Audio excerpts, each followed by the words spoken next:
হিন্দুরা যেভাবে আমাদের মুসলিম বোনদেরকে প্রেমের ফাঁদে ফেলে সর্বনাশ করছে, সোশ্যাল মিডিয়াতে এই বিষয়ে নানা রকমের পোস্ট ইত্যাদি দেখা যায়। তাদের এই ষড়যন্ত্রের বিষয়ে বোনদেরকে সতর্ক করতে আমরা কি করতে পারি?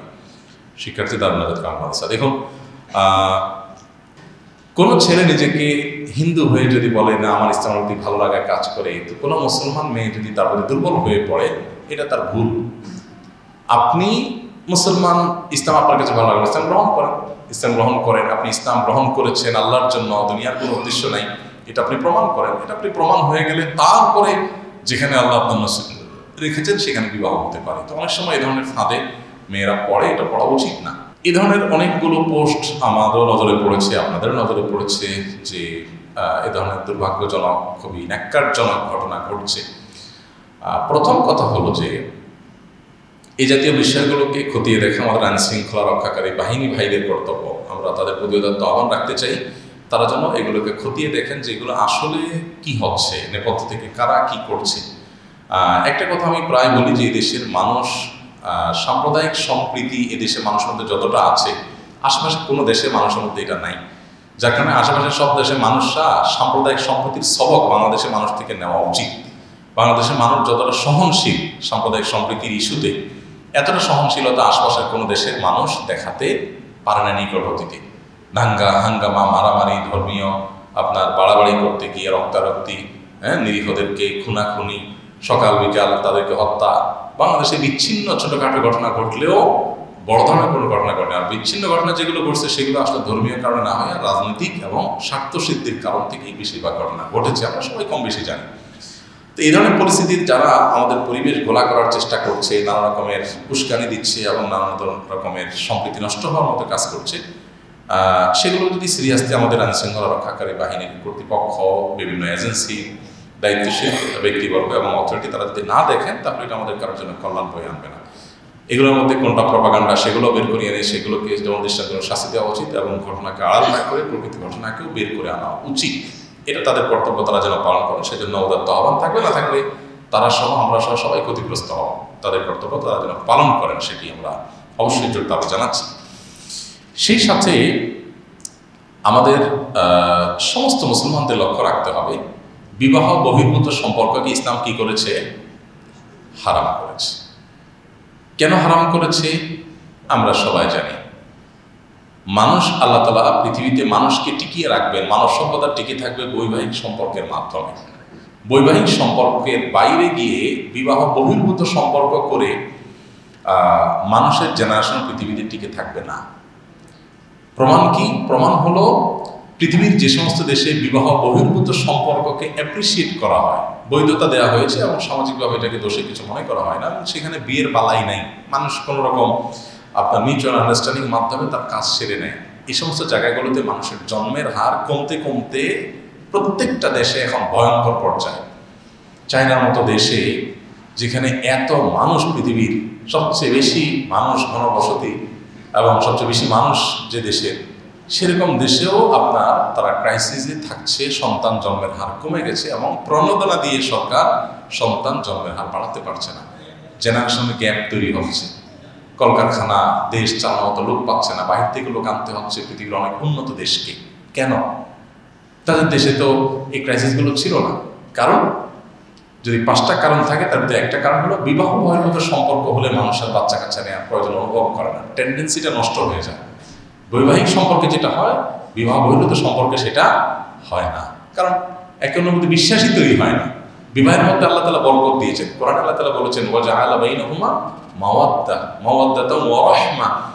স্বামী স্ত্রী উভয়ের মধ্যে বৈবাহিক সম্পর্কের মাধ্যমে অটোমেটিক স্বয়ংক্রিয়ভাবে আল্লাহ তাআলা এক ধরনের হৃদ্যতা এবং ভালোবাসা সৃষ্টি করে দেন। যে লোকটা বিবাহের আগে অনুষ্ঠানের 5 মিনিট আগেও অপরিচিত মানুষ ছিলেন, যে নারী পুরুষ, তাদের একজনের সাথে আরেকজনের কোনো রিলেশন ছিল না, শুধুমাত্র বিবাহের আগটা পড়ানো হলো, বিবাহটা সম্পন্ন হয়ে গেল, সাথে সাথেই অলৌকিক এবং অবর্ণনীয় একটা সম্পর্ক, একে অন্যকে মিস করা, ভালোবাসা, এটা তাদের মধ্যে কিন্তু জেগে উঠে, তাই না? যারা বিবাহিত মানুষ তারা জানেন যে অবর্ণনীয় একটা টান স্ত্রীর প্রতি, স্বামীর প্রতি স্ত্রী। কিছু অমানুষ আছে, তাদের কথা বলি, সাধারণত মানুষের প্রকৃতি এরকম। তো এই যে জিনিসটা, বিবাহ বহির্ভূত সম্পর্ক বছরকে বছর ধরে যদি কোনো রিলেশনে থাকে কেউ, এই জিনিসটা হয় না। এই জন্য আপনি দেখবেন বৈবাহিক জীবনে স্বামী স্ত্রী একে অন্যের প্রতি অবিচার করা, জুলুম করে হত্যা করা, খুন করা, মারাত্মক পর্যায়ে চলে যাওয়া, এরকম পরিস্থিতি লাখে কোটিতে হাজারে আপনি খুঁজে পাবেন খুব অল্প সংখ্যক।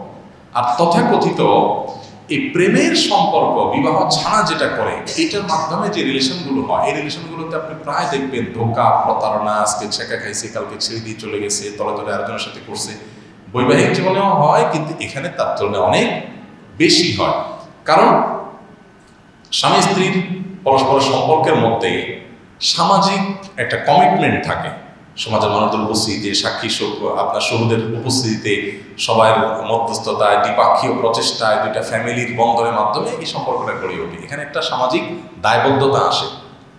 তথাকথিত প্রেম বা বিবাহ বহির্ভূত তথাকথিত এই যে রিলেশন বা হারাম সম্পর্ক, এই জায়গাটাতে সেই জিনিসটা কখনো হয় না, যার কারণে সেখানে মিস ইউজের পরিমাণ অনেক বেশি। কেন ইসলাম বিবাহের জন্য এতটা কঠোরভাবে নির্দেশ আমাদের বৈবাহিক জীবনের জন্য দিয়েছে? এই জন্য কোনো ছেলে নিজেকে হিন্দু হয়ে যদি বলে না আমার ইসলামের প্রতি ভালো লাগায় কাজ করে, তো কোনো মুসলমান মেয়ে যদি তার প্রতি দুর্বল হয়ে পড়ে, এটা তার ভুল। আপনি মুসলমান, ইসলাম আপনার কাছে ভালো লাগবে, ইসলাম গ্রহণ করেন। আপনি ইসলাম গ্রহণ করেছেন আল্লাহর জন্য, দুনিয়ার কোনো উদ্দেশ্য নাই, এটা আপনি প্রমাণ করেন। এটা আপনি প্রমাণ হয়ে গেলে তারপরে যেখানে আল্লাহ আপনার নসিব রেখেছেন সেখানে বিবাহ হতে পারে। তো অনেক সময় এই ধরনের ফাঁদে মেয়েরা পড়ে, এটা পড়া উচিত না। এমনকি ছেলেরা অনেকে পড়ে, সেটাও পড়া উচিত না। আবার সেই সাথে এটাও মাথায় রাখতে হবে যে অনেক মানুষ তারা ইসলামের সৌন্দর্য দেখে ইসলামের ছায়া তলে ফিরে আসেন, তারা সত্যিকার ইসলামকে ভালোবেসে ইসলামে ফিরে আসেন।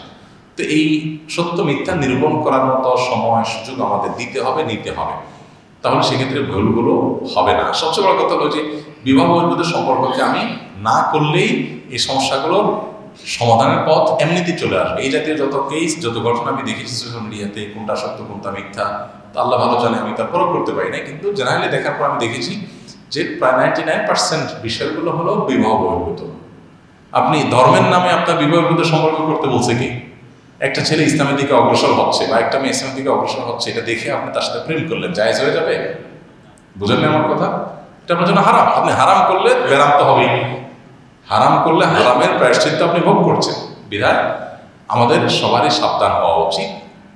এই জাতীয় বিষয়গুলো পারিবারিকভাবে খুব বিচক্ষণভাবে ভেবে চিনতে তারপর পদক্ষেপ নিয়ে আগানো উচিত। আল্লাহ তাআলা সব ষড়যন্ত্র থেকে আমাদের সবাইকে হেফাজত থাকার তৌফিক দান করুন।